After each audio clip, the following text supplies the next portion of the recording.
বাবা মা এবছর বিবাহবার্ষিকীতে আমাদের সাথে কলকাতায় ছিল।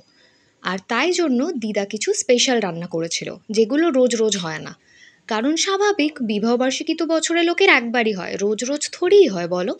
তাই জন্য দিদা সব রান্না নিজের হাতে করেছিল, আর প্রত্যেকটা রান্নাই হয়েছিল অত্যন্ত টেস্টি।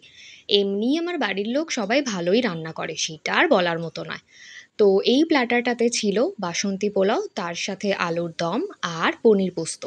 প্রত্যেকটা রান্নাই অসাধারণ হয়েছিল। আর লাস্টে আমি মাকে একটু আলাদা করে চিকেন দিয়ে পোলাও খাইয়েছি।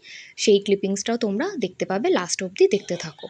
যেহেতু আমার বাবা আর ভাই দুজনেই ভেজিটেরিয়ান, তাই জন্য এই নিরামিষ থালিটা বানানো হয়েছিল।